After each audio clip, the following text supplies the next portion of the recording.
Okay, this is Joey B Ellis. It's August 2010, and there's been a lot of questions about why, after 20 years of let me put my seatbelt on. After 20 years of being really kind of silent about like a lot of the negative stuff that went down with me and when I was on Hammer's label, a lot of people they want to know why now. I mean, number one reason is, first of all, I'm going back to Europe. I haven't been back to Europe in 20 years since I put out since I was touring with Go For It and the songs from the Rocky V movie. A big part of the reason why I didn't go back was because Hammer actually shelved me after we toured in Europe. And another reason is a lot of people think I was just a one-hit wonder. Well, I was in Europe. Well, two-hit wonder. I had 2 #1 singles in Europe, and I basically went from that to being obscure, and people are like, what happened? And so that's why I want to tell this story, because I think that a lot of what happened is a problem a lot of artists in Philly have, is that I was loyal to Hammer, and I let him drag me through 2 years of just thinking that I was going to be able to put an album out after the follow-up, the singles that I put out. And I was basically told that from his brother that my album was shelved for personal reasons. And so when he went bankrupt, didn't send us any checks or anything, he just sent us home with no money. He repossessed my car. Basically had to start all over again from scratch. And but that's the biggest reason why. The 2 reasons are, number one, I'm going back to Europe, and I owe all those fans. I mean, I sold over 1 million records for that Rocky V soundtrack. I had the only 2 videos off the soundtrack, and I owed it to my European fans to at least let them know what happened and why Joey B Ellis never came back to Europe. I mean, I basically met MC Hammer in 1987 at the New Music Seminar. I was in a rap battle at a New Music Seminar for the reason that I really only went for 2 reasons. One, it was something cool to do, and number 2, I wanted to make a statement on the stage that Def Jam was about to release another MC Breeze. And so in the first battle of the New Music Seminar, I went up against Just Ice, and I beat Just Ice rapping by doing a stuttering rap where I got a standing ovation. And later on, that stuttering rap was copied by Dougie Fresh. It was copied by, you heard Big Daddy Kane, who was like, even if I stutter, I can still come off. A couple other things. Philly is just known for trendsetting. But anyway, after I beat Just Ice, I was coming off the stage, and Hammer walked up to me, and he was with this kid Reggie, the guy in the wheelchair from Boys in the Hood, and a few other people. And we started having dialogue about independent record companies, because it was '87 and Hammer's record wasn't finished yet. Him and Felton Pilot was still producing the record, producing their album back in Oakland.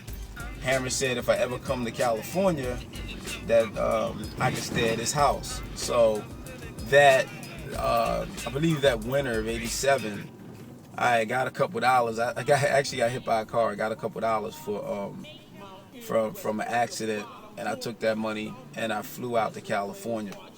And I had with me a box of records, and in that record, in those records, one of the records was called Superbad, and I gave Hammer the box of records with the intent of him basically distributing it to DJs and making sure that people knew who I was on the West Coast, because it was a really hot record. And Hammer eventually ended up using the record for the first time. He came out on the Arsenio Hall show. He came out to the instrumental of Superbad, and I'm in my living room tripping, like, oh my God, that's my song. I don't believe this is my song. It's on Arsenio Hall, And then it was funny because I went through, I guess, a few moments of darkness where I was like, yo, wait, I didn't get a dime for that, So Shortly after that, I got a call from Hammer's brother. They were actually flying into Philadelphia, and they were coming here to perform at one of the stadiums. And Lewis asked me, would I be interested in producing for Busted Records? And the idea was that if Superbad was hot, which me and Trevor produced, that maybe I could be a producer for Hammer, because he had a few artists on his label, and those artists, he wanted to get them out, and he needed extra production to get all these artists produced. And so I said yes. I packed up everything I had, man, and the weirdest cases and everything, and just jumped on a plane. Lee Hammer was doing this tour of the States, and so I ended up in the hotel room with all this equipment, producing tracks and stuff in the hotel, and working with different artists on Busted Records. And one day we had a situation where Sylvester Stallone had called Hammer. He wanted Hammer to do songs for his Rocky V movie, and Hammer didn't want to do the songs for the movie. He felt as though he was too big and too busy. He agreed to doing songs, but he agreed to just throwing songs on the album that he already had, and he also agreed to get one of his groups to do some music for the album. And the group that he chose was a group called Ho Frat Ho. Now, Ho Frat Ho, they were going to do the title track, and the title track was Go For It. And Hammer asked me, would I produce the album? Would I write it? Would I write the words to it? So I immediately went to the hotel room, and I started writing Go For It. I wrote the words down. I handed the paper to Ho Frat Ho, and they started to practice it. And then at the time we were in Minneapolis, and Prince was a big fan of MC Hammer, so Prince let us use Paisley Park. I actually got to be inside of Prince's studio. Purple Rain himself. Prince was away doing the Graffiti Bridge movie. He let us use the studio to Go For It. So anyway, I handed the papers to Ho Frat Ho and them. They went in the booth and tried to recite the rhymes the way that I had done it. And Lewis came in and he heard him doing the rap, and he was like, "Yo, this doesn't sound right." And so my idea was to go in the booth and I do the lyrics to Go For It, and then they could take the tape back to their hotel room and learn it from there. But what happened was, Lewis came in after I recorded the verse of the Go For It verse. I mean, it's only 2 verses in the song, but after I recorded the verses, Lewis, out of his own words, he said, "There's no way in the world these country bumpkins can duplicate what you just did." And I guess he wanted a voice that was more broadcast-like, or more like my voice. So I basically got the Go For It track by default. So after that, Lewis came to me and said, "Yo, man, they can't do this. You got to do this." I said, "Well, I don't have a record deal. I have a production deal with y'all. Where's my, get me a contract and we'll do a record deal." We had left Paisley Park Studios, and we were somewhere I'm still trailing the Hammer tour. Lewis said, "Yo, they love the song at Capitol Records. They want you to do the song." So I basically said, "Look, man, I don't have a record deal. You got to give me a record deal. I'm not just going to do a song and I don't have a fully committed record deal." And so anyway, Lewis said, "Okay, fine. Look, man, I can't do nothing tonight." He says, "Nighttime, I need you on the airplane tonight to get you in California to Capitol Records tonight, so you can start working on this song in the morning," because we started working on the Rocky V soundtrack in October, and the album had to be done by November, and the movie was coming out in November of 1990. They flew me to California, got in the studio, I did Go For It. He said, "Oh, we need 2 other tracks." And me and Will Smith were working on 2 songs before Will Smith went off to do the Prince of Bel-Air. Those songs were Thought You Were On For Me and All You Gotta Do Is Sing. And when I initially gave Lewis a demo tape, those 2 songs are on there. And he said, "Look, we need something that's more pop than what you normally do. And I would like to consider you doing Thought You Were On For Me, All You Gotta Do Is Sing." I really didn't want to do those songs because me and Will co-wrote them. But he was insistent upon getting them done, getting those particular songs done. So I said, okay, fine. I did those, I added those songs too, and that's the history of how Go For It and Don't You Want the One For Me, and I'm sorry, Don't You Want the One For Me and All You Gotta Do Is Sing ended up on the album. Shortly after that, as soon as the album came out, it was a smash. Next thing you know, I'm on Nia Peebles' show. I did Soul Train. Then I had a media tour I had to go on to go to Europe. We did a small tour. They had put together 6 dancers for me, and my dancers weren't ready. So the first time we went on the European tour, I was using 4 dancers from Hammer's group. So we're touring, doing this small tour Europe with the Amsterdam, Spain, a few places in Europe, and the record was taking off like wildfire. Originally MC Breeze, but I had to change my name because Atlantic Records knew that I existed and put out an artist called Breeze from California. This guy came out in 1988. I had already put out like 3 records. So anyway, instead of litigating over the name, we just said, I just sitting on the plane with Lou, I said, look, man, this is what I'll do. I just named myself Joey B Ellis. My real name is Joseph David Ellis. My family called me Joey, so I figured that Joey was kind of, it's kind of neat nickname. I put the B in the middle, so if anybody ever asked me what the B stood for, I'd say for MC Breeze, and so that's how the Joey B Ellis name was born. But anyway, so I go on a European tour with Hammer.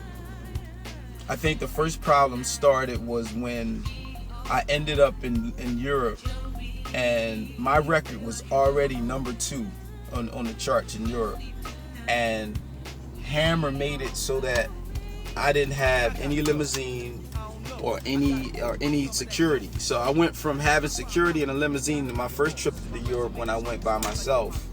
My first stop was Japan. So I went to Japan and we performed at the Tokyo Dome, 90,000 people.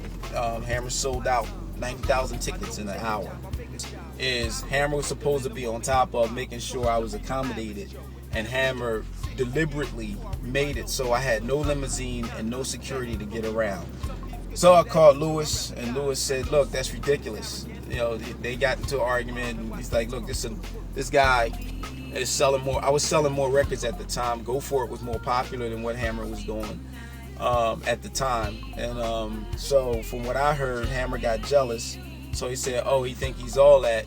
Let's see how he gets around. So Lewis got upset, and Lewis flew in the big guy, Mike.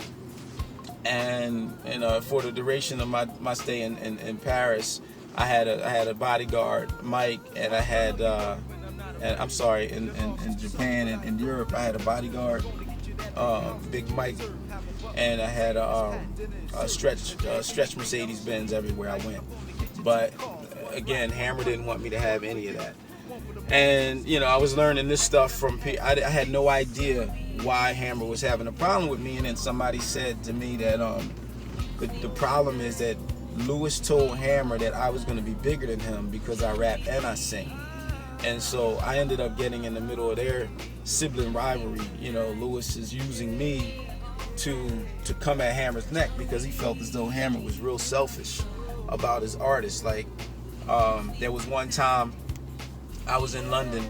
We're sitting in the airport, and Hammer walks by me with a few people that was always up under him, and he says out real loud in the airport, he said, I got $1 million invested in this busted bullshit.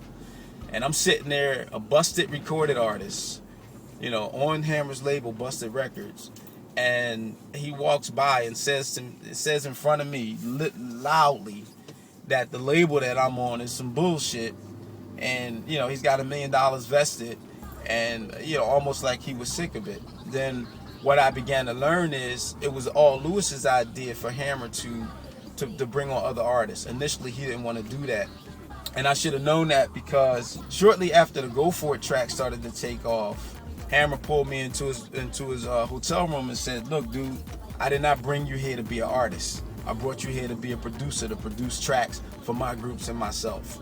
And I told Hammer, I said, look, man, I've been an artist all my musical life. So why would I come here and just be a producer for you?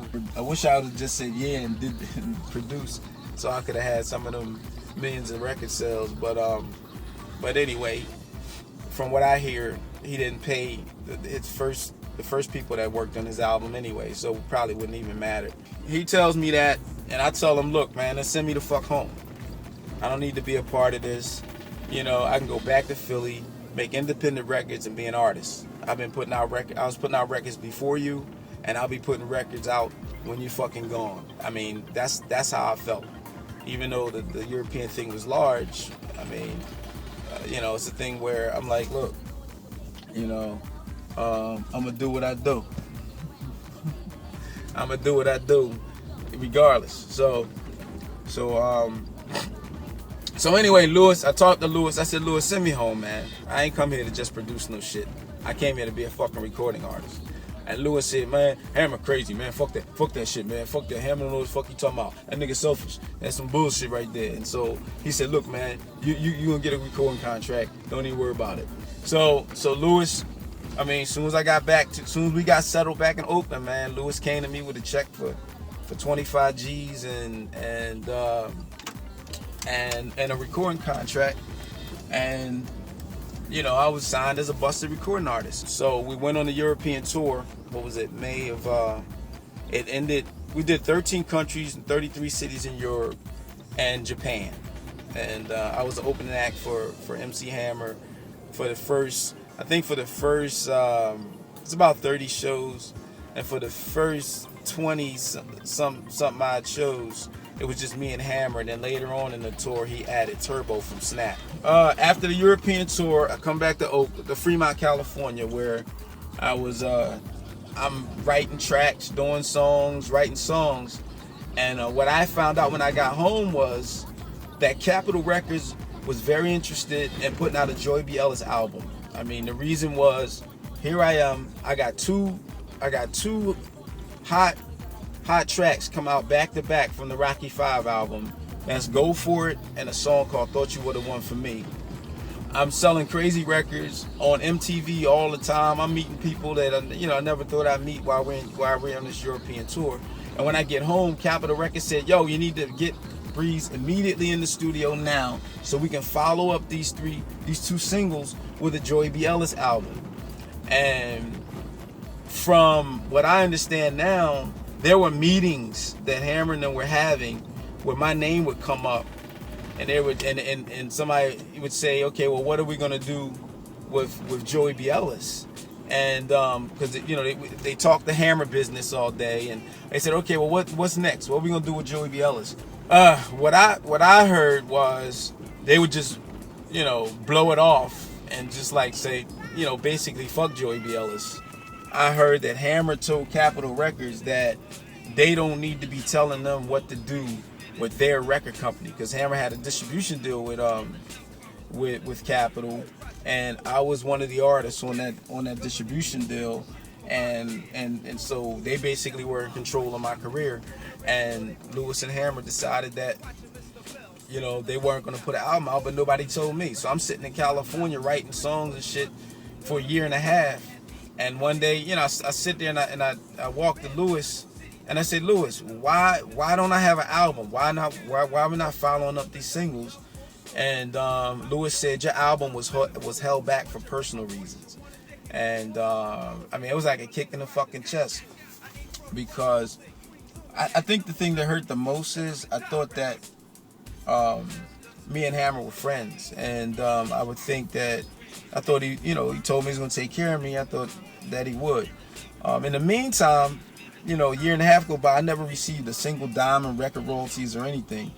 Eventually, I mean, there was a situation where we were in Germany, and there was a new BMW. It was about an $80,000 car, and Lewis was like, "Yeah, we get you that when you get home."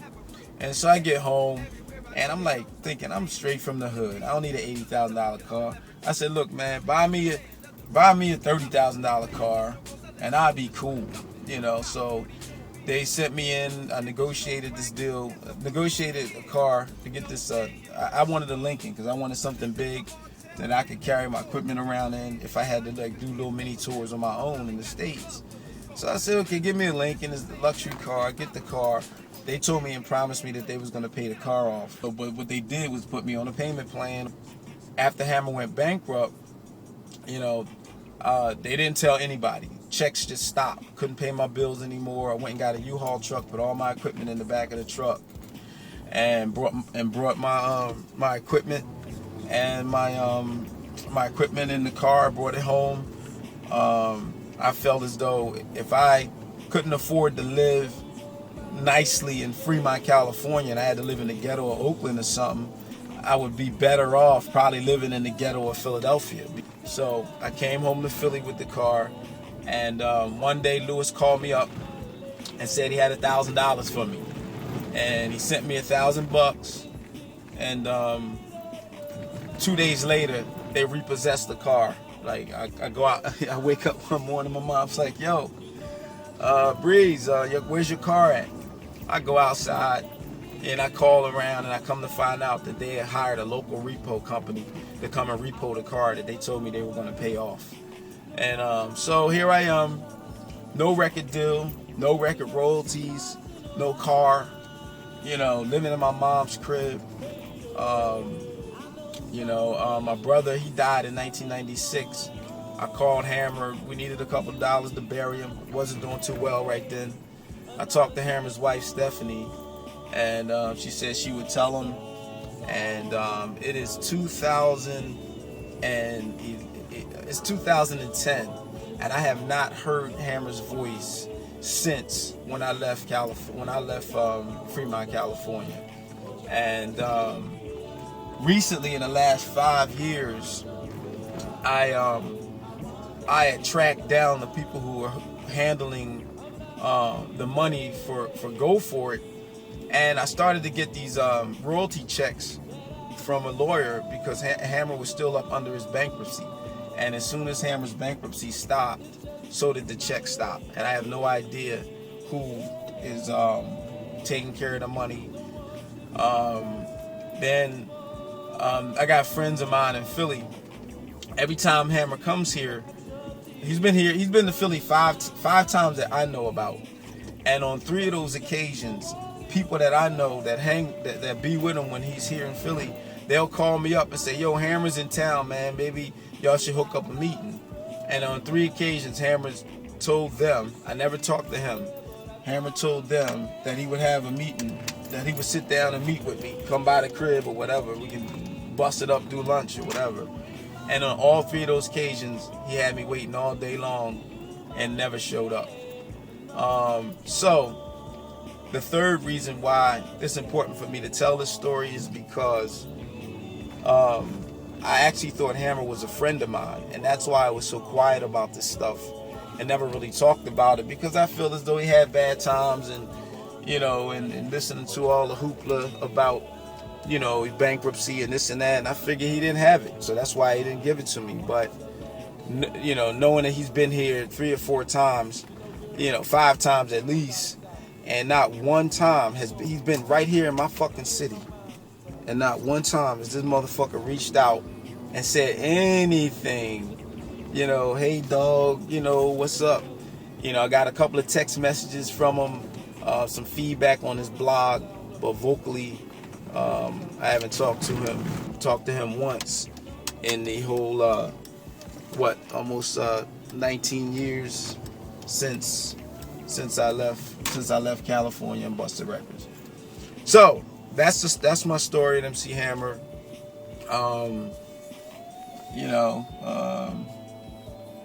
Reverend Hammer, whatever the hell he is right now. But I mean, what I'll do is, there's a lot of things, I'm just trying to run through this stuff. There's a lot of things that I forgot that happened that I'll bring up later, and I'll just add those things as addendums to this. And so that's my story. That's why I haven't been back to Europe, because I just basically didn't have the wherewithal to get back to Europe. But now I'm going back, and you know, all this stuff that I went through with MC Hammer, who I really thought was a dear friend of mine. Because remember, I met Hammer before he made records. He used my record to introduce himself to the world on Arsenio Hall. So evidently I was an artist that he respected musically. But like a lot of the Philadelphia artists, I was far too loyal, and I didn't see it coming when guys, cut my money off, basically cut my throat and left me out there to dry. You don't take an artist that sells fucking over 1 million records and then just not put out another record on an artist. In terms of, I'm not, I'm a unique situation because the money that Hammer didn't pay me is money that I actually earned. I wasn't one of those dudes who set back. I sold the records to at least get money for it. But it's neither here or there.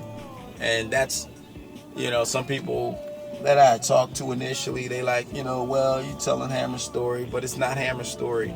It's actually my story, because MC Breeze was out before Hammer was out. Wasn't internationally known at the time. But from what I'm seeing now with the internet and a lot of stuff, Discombobulator, Boobulator, Super Bad, Yo Lady Who, these tracks are now, they're basically worldwide. And MC Breeze and Joey B Ellis, the same person. I had to make the name change to get the record deal, basically. So that's the deal. And God bless. Good night. Sorry, baby.